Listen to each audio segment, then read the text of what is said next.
தென்னாடுடைய சிவனே போற்றி, எந்நாட்டவர்க்கும் இறைவா போற்றி. அனைத்து தமிழ் உள்ளங்களுக்கும் கனிவான வணக்கங்கள். நாம் தற்போது 2025ஆம் ஆண்டின் இறுதியை நெருங்கிக் கொண்டிருக்கிறோம். 2026ஆம் ஆண்டின் முதல் மாதமான ஜனவரி மாதத்தில் நுழைய உள்ளோம்.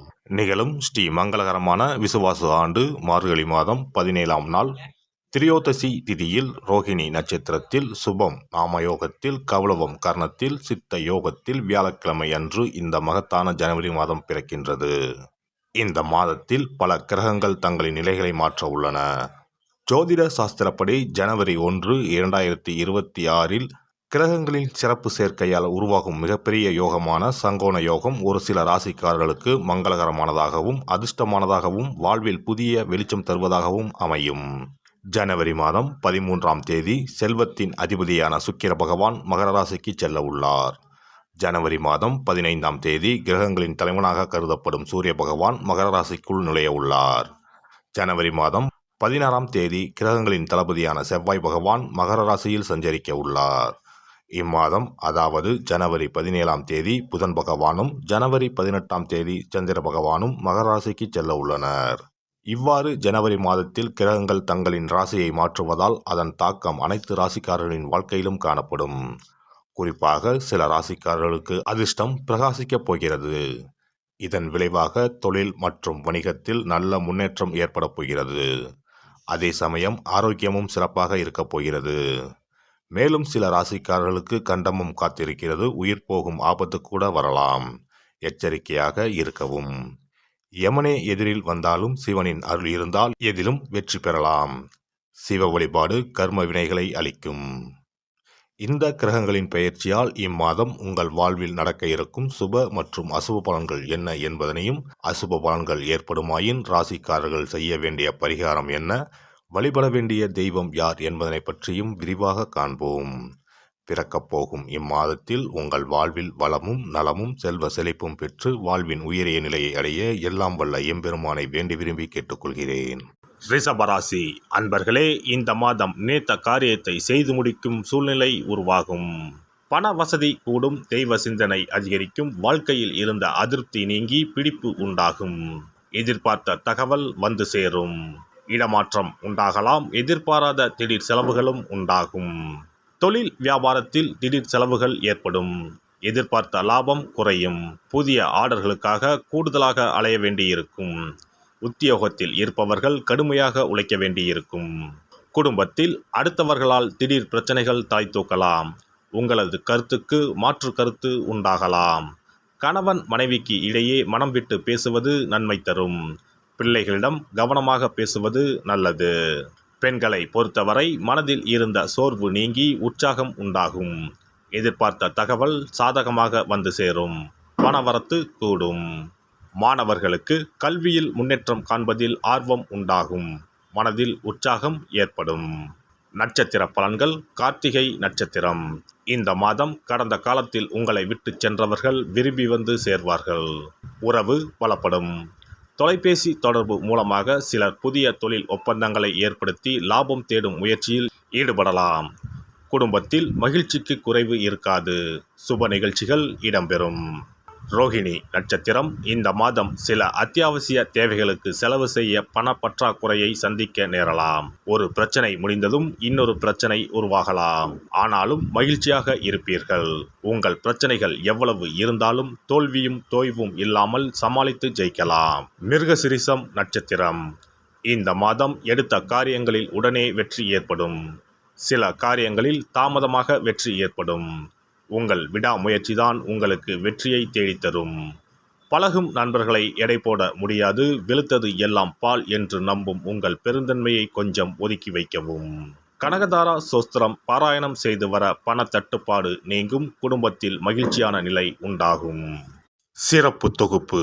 கண் திருஷ்டிகள் அகன்று தடைப்பட்டு கொண்டிருக்கும் காரியங்கள் நிறைவேற செய்ய வேண்டிய பரிகாரம் என்ன என்பதனை பற்றி காண்போம். வாழ்க்கையில் நல்ல நிலையில் இருந்தவர்கள் கூட திடீரென்று பொருளாதாரம் இழந்து மன கஷ்டங்களுடன் வாழும் நிலை ஏற்படும்.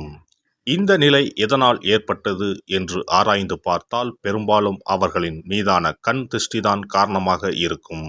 கல்லடி பட்டாலும் கண்ணடி படக்கூடாது என்று சொல்வார்கள் அல்லவா, அது உண்மைதான். இது போன்ற பிறரின் பொறாமை கொண்ட கண் திருஷ்டியினால் பலரின் வாழ்க்கை சிரமத்திற்கு ஆளாக நேரிடும்.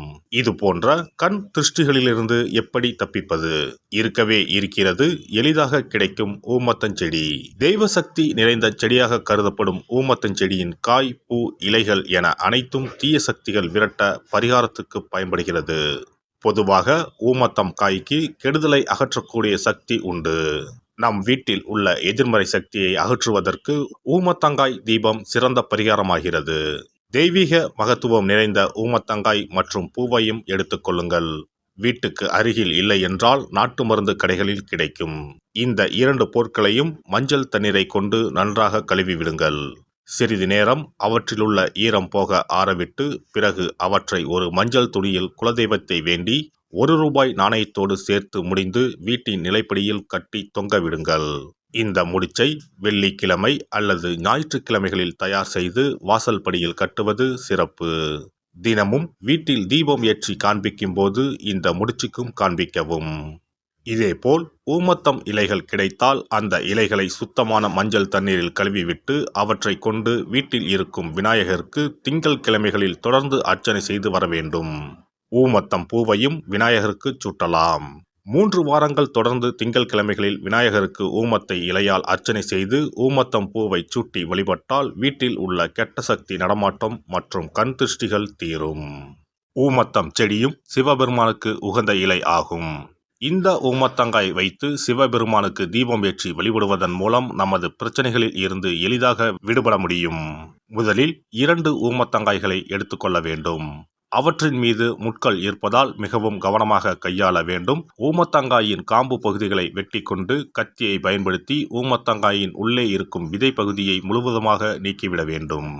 பின்னர் 2 அகல் விளக்குகள் மற்றும் விளக்கு வைப்பதற்கான 2 தட்டுகளை எடுத்து சுத்தம் செய்து அவற்றிற்கு மஞ்சள் குங்குமம் போட்டு வைத்துக் கொள்ள வேண்டும். பின்னர் 2 தட்டின் மீதும் ஒவ்வொரு அகல் விளக்கை வைத்துக் கொள்ள வேண்டும். அதன் பிறகு எப்போதும் பூஜை செய்வதற்கு வைப்பது போன்ற வெத்தலைப்பாக்கு, பழம் போன்றவற்றை வைத்துவிட்டு 2 விளக்குகளையும் ஏற்றி சிவபெருமானை மனதார வேண்டிக் கொள்ள வேண்டும். எனக்கு இருக்கும் பிரச்சனைகள் அனைத்தும் தீர்ந்து இன்பமான வாழ்க்கை கிடைக்க வேண்டும் என வேண்டிக் கொள்ள வேண்டும்.